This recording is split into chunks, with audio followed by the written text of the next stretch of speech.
pasando clase. De repente se me sube la presión cuando reniego. Y en la noche no tengo problema de presión. De repente hay alguna factura que me aumenta. Entonces, en este caso, para medir la manometría también del esófago se hace así. Puede ser estacionario o en 24 horas. Y la centellografía de tránsito esofágico vendrían a ser las pruebas funcionales. Estas son morfológicas y las de abajo son funcionales. Aquí estamos viendo, ¿te acuerdas cuando hablábamos de hernia arterial? Entonces decíamos las pruebas morfológicas. Y entonces en un tránsito estamos viendo parte del estómago dentro de la cavidad torácica, ¿no?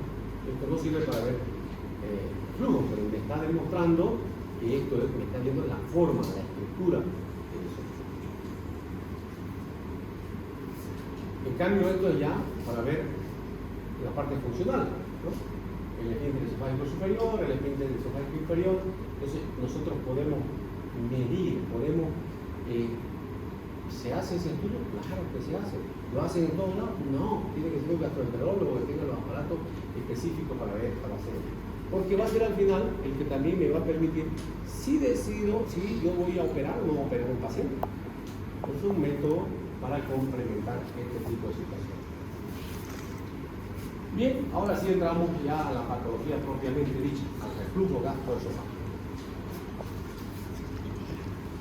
Si yo tengo, o sea, como enfermedad, si yo tengo un reflujo, ¿tengo la enfermedad? No, es como si yo dijera que yo tengo divertículos, diverticulosis. ¿Cuáles son las complicaciones de los divertículos? Se pueden mejorar, se pueden inflamar, se pueden sangrar, ¿eh? Entonces yo puedo tener reflujo, pero no puede ser que no tenga la enfermedad del reflujo gastroesofágico. Entonces, el reflujo gastroesofágico ocasiona casi el 75% de los padecimientos esofágicos. O sea, si te molesta algo del esófago, puede haber cáncer, puede haber, decía yo, parálisis esofágica, puede haber divertículos, puede haber pólipos, pero son lo menos, o sea, vean ustedes, menos del 25%. El 75% de las patologías son atribuibles a esto, reflujo gastroesofágico.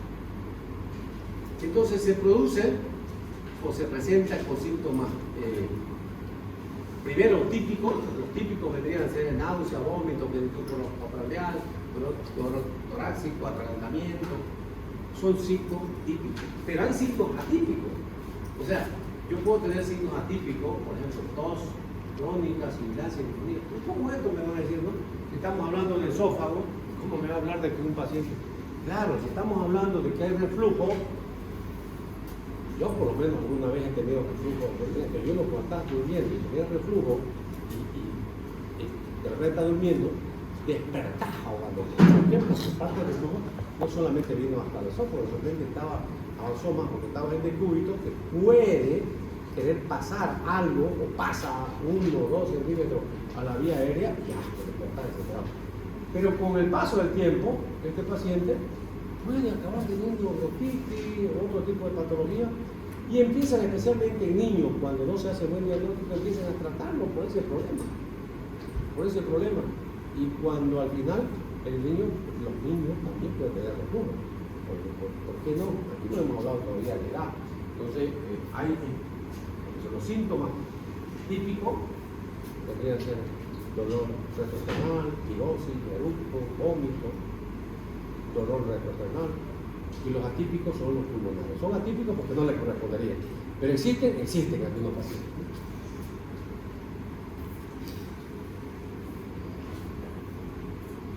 Vean ustedes, decimos que el 100% de las patologías esofágicas, el 75% son de estas, y aún así no les hacemos diagnóstico. ¿Por qué? Porque la mayoría de los médicos somos solamente de signos y síntomas. No tenemos que ser médicos de patología. Han visto que muchas personas van a la farmacia y le dicen, doctor o doctora, la que está vendiendo, tengo un poco de ardor y tomo, y aquí en Bolivia, ¿qué venden? Si no me han preguntado nada más. Si no me pasó, le vendo razón. O le da un digestivo y no le preguntó otra cosa. Entonces eso hace este tipo de problemas, ¿no? Entonces, a pesar de que es altamente prevalente, hay muchas veces que tardamos en hacer el diagnóstico y ojo, puede desencadenar que después tu paciente ya venga mucho más complicado. Por eso tenemos que ser médicos. La primera vez, si de repente ustedes me dicen, antes de opirosis, yo voy a decir pensar que fue fisiológico, se lo digo. Y le podría dar de repente una rotarilona, una antibalas y le voy a decir que no haga. Pues si vuelven a los 3-4 días o a la semana con lo mismo, ya no lo puedo repetir. Tengo que hacerle necesariamente estudio, tengo que ir a la. Entonces, cuando ya denominamos como enfermedad de reflujo gastroesofágico, o sea, ERG, es cuando hay los síntomas clínicos, o sea, pirosis, ¿no? Dolor retroesternal, eructo, vómito, pero fundamentalmente ya hay lesiones anatomopatológicas como consecuencia de ese reflujo. Porque la otra cosa solamente es un reflujo, o sea, no es un reflujo, no es una enfermedad todavía, porque puede ser fisiológico. Se convierte en enfermedad, reflujo gastroesofágico, cuando tenés esos síntomas y endoscópicamente se demuestra que ya tenés alteración, algún tipo de lesión. Entonces, vean ustedes, mientras más tardemos, de repente es mucho más grave para el paciente.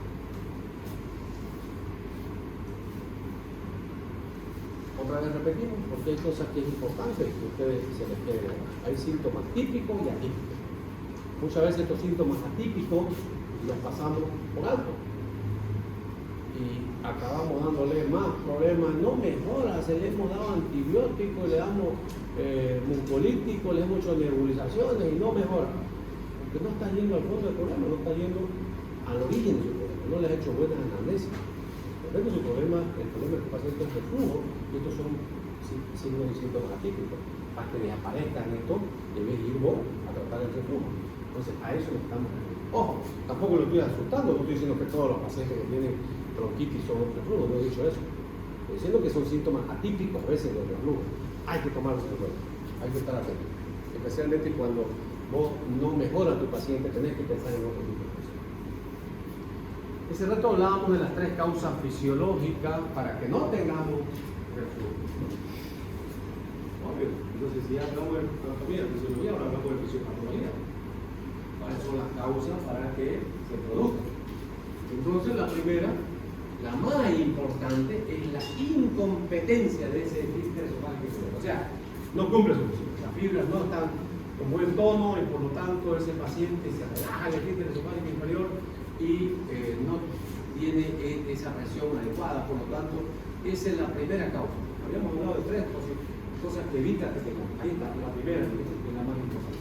La segunda posibilidad es que es menos importante, es la ineficacia en la limpieza. O sea, tu esófago no tiene mucho peritalismo, ¿no? Sí, está bien, pero si te quedas quieto ahí de repente con la lentitud va bajando, no pasa nada. Pero tendría que relajarse el esfínter y después sacarse. Entonces, pero también puede ser. Y la tercera, el reservorio gástrico, en la dilatación gástrica no aumenta la presión intragástrica, por lo tanto no se forma esa cámara gástrica y no hay como ninguna de eso. Entonces, vendría a ser, primero, ¿por qué no teníamos? Bueno, son las causas, ¿por qué tenemos el flujo gastroesofágico? Esa, dijimos, en realidad ya habíamos hablado de la parte fisiológica, pero ¿qué otras cosas pueden provocar reflujo? El embarazo, o sea, todo lo que aumente la presión intraabdominal puede provocar los reflujos.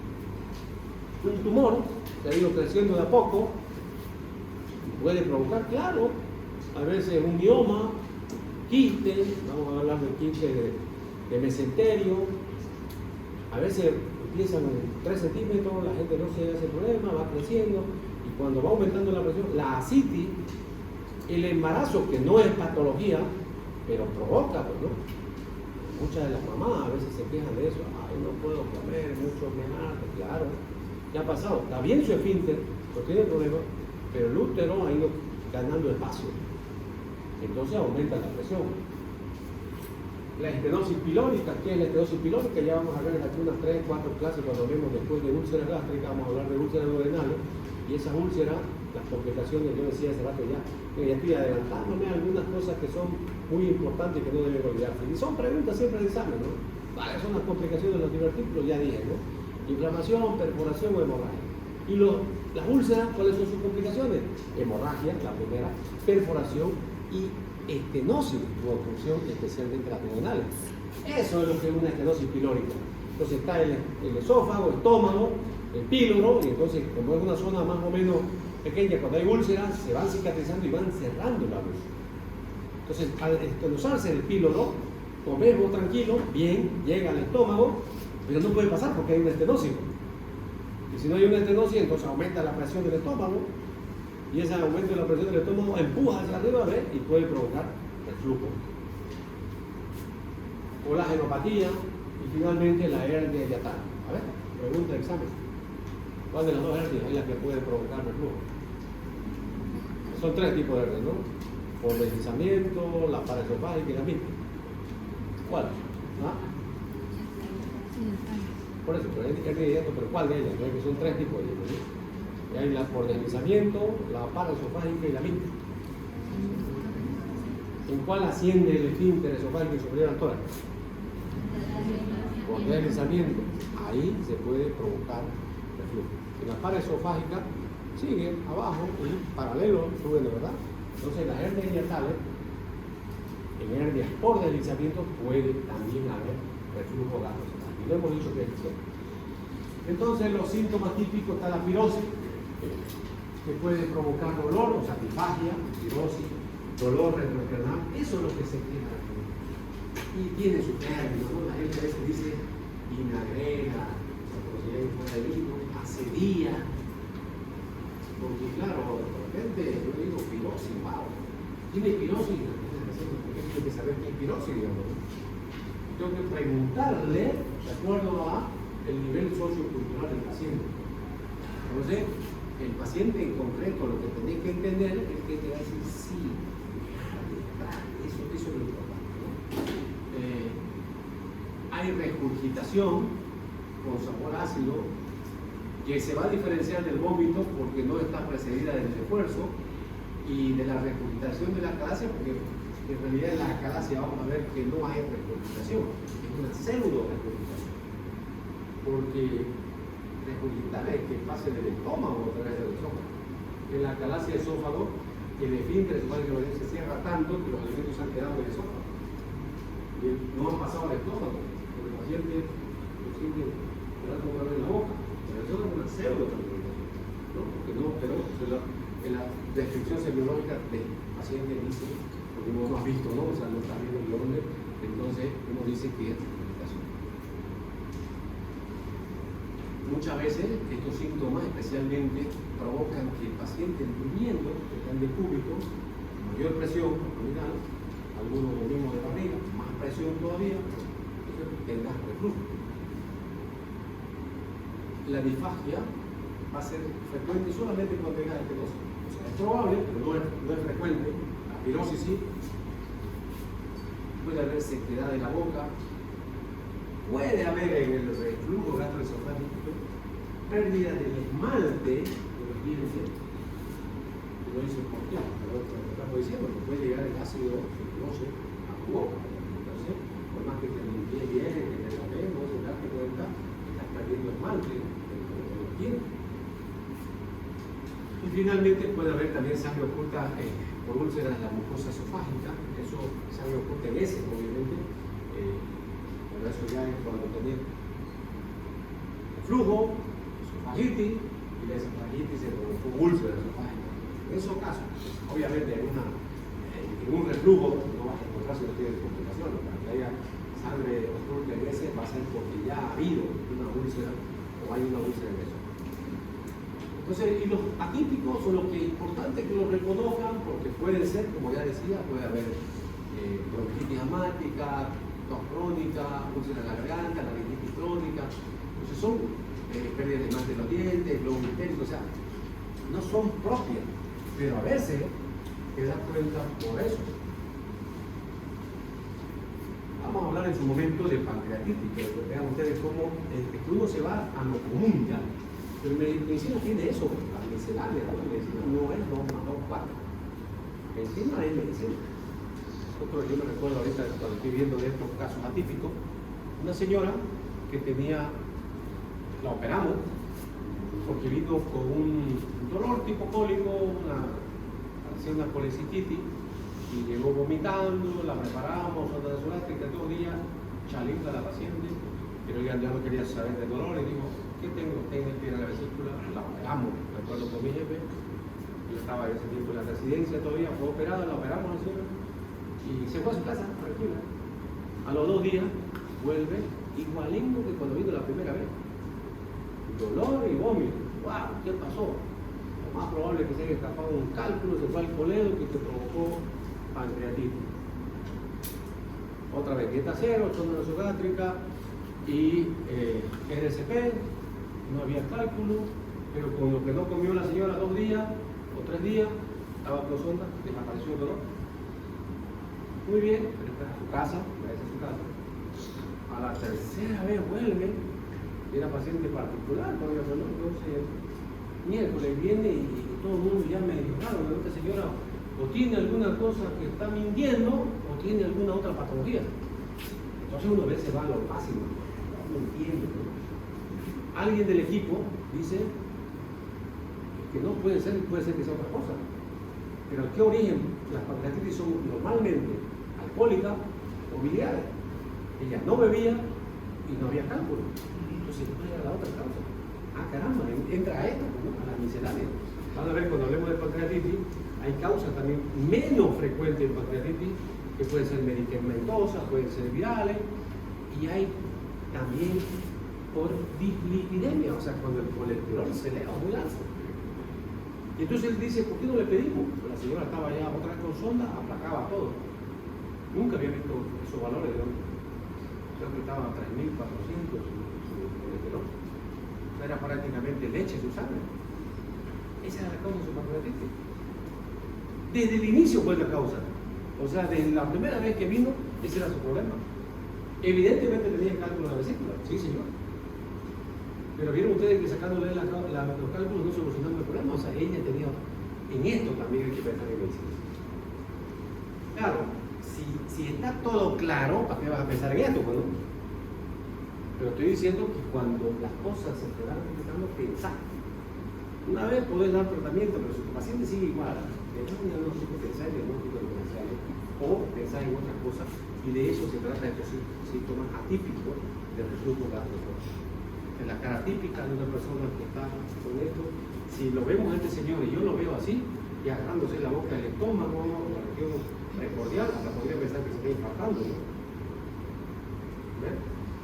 No le preguntaré, ¿no? Otra cosa, ¿qué pasó? Entonces, pero esa es la cara de angustia, de dolor, porque así viene el paciente.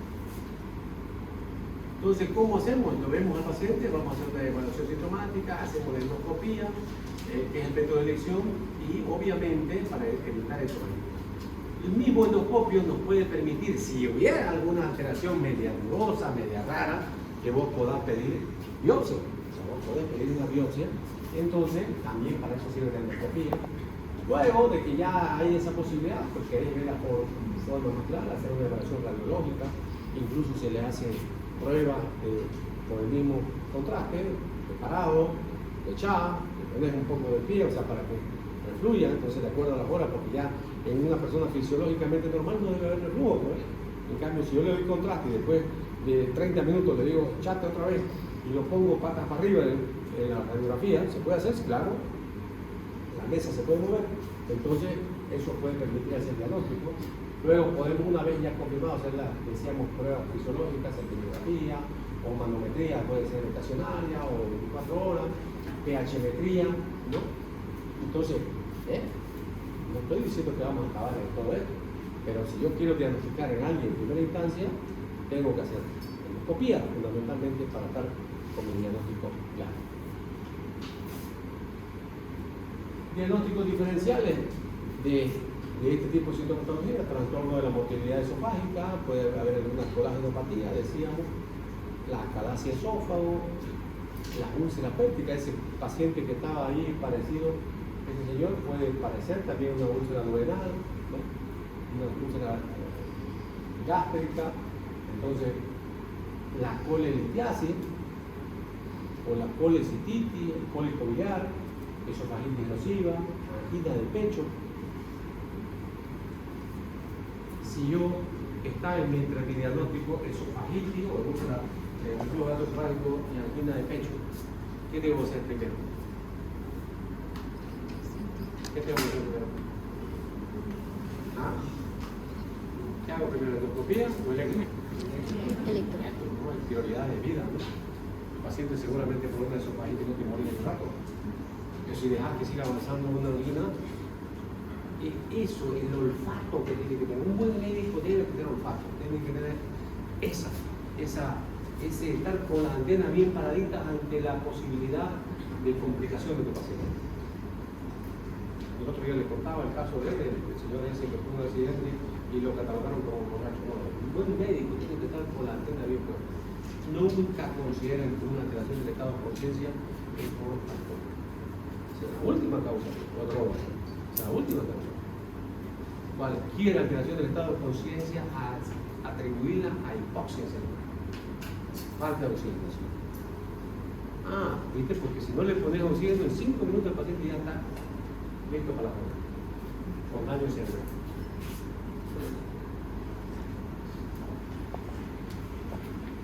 ¿Cuáles son las complicaciones? Yo tengo esofagitis, reflujo gastroesofágico. ¿Cuáles son las complicaciones? Primero, el reflujo, obviamente la mucosa esofágica no está preparada para ese reflujo y se inflama la esofagitis. Esa esofagitis puede provocar úlcera, puede cicatrizar, que puede provocar estrechamiento. Esa misma úlcera se puede transformar y provocar un nuevo epitelio, el esófago de Barrett, que es una lesión preneoplásica. Y también decíamos de los síntomas atípicos. Ese paciente, si tuvo bronquitis, tuvo tos crónica y no le hace caso y sigue con su reflujo, pues puede acabar teniendo fibrosis pulmonar. Imagínense un mal diagnóstico o una cosa como esa, ¿no? Entonces, algo que hay que tener en cuenta, el defecto del esfínter, normalmente hemos dicho falla fisiológica. Por lo tanto, el defecto mecánico del esfínter siempre es primario, o sea, no es consecuencia, digamos, de la esofagitis que se fregó su esfínter. Más bien es al revés. La alteración del esfínter es que te provoca esofagitis. ¿Ya? La ocurrencia y gravedad de las complicaciones depende de la presencia o no de un esfínter con defecto mecánico. El epitelio Barrett se produce y puede volver semiclásico a adenocarcinoma entre un 0,5% a 10%. Tener esofagitis o reflujo y después acabar con cáncer es una posibilidad. Pero ¿cómo? Si el uno era benigno se podía curar. Más diagnóstico. Cuando hablemos de colelitiasis, vamos a ver que una de las complicaciones de la colelitiasis también es la pancreatitis. De la pancreatitis, el 20% se convierten en causas gravísimas que pueden provocar muerte. Por un calculín, diciendo, sí, por no haber preparado el versículo. Tampoco estoy diciendo que todo acaba en eso, estoy diciendo que es una de las posibilidades. Entonces, hay cosas que se pueden prevenir. Yo podría prevenir el cáncer de esófago si de repente trato el reflujo gastroesofágico. Esto es endoscopía. Esta es la parte normal del esófago. Y vean ustedes cómo está, como si se haya quemado, ¿no? Como si haya echado agua hervida. Claro, porque una mucosa que no está preparada para ese tipo de situación. Puede ir transformándose. Después de un tiempo, este mismo paciente, después de un tiempo, puede acabar con esto. Ya una epitelización alterada, signos de úlceras crónicas que han ido cicatrizando. O sea, no podemos aguantar que llegue un paciente así. No es lógico, no deberíamos permitir. Y puede acabar con el esófago de Barrett o cáncer. Vean lo que decíamos. No queremos ser extremistas. En otros países, cuando te hacen estudios, y vos sos médico, el médico de cabecera, en otros países viene a ser el médico general. Y no es una persona cualquiera, es una persona experta, más bien que el médico de cabecera. Si él deja pasar de estas cosas, no las pidió, puede ser procesado. Se vean ustedes, no es nomás tenés responsabilidad. Entonces, si un paciente te está diciendo que pues tenés que pedir el estudio, que no se hagan esos problemas también, tenés que anotar el criterio clínico.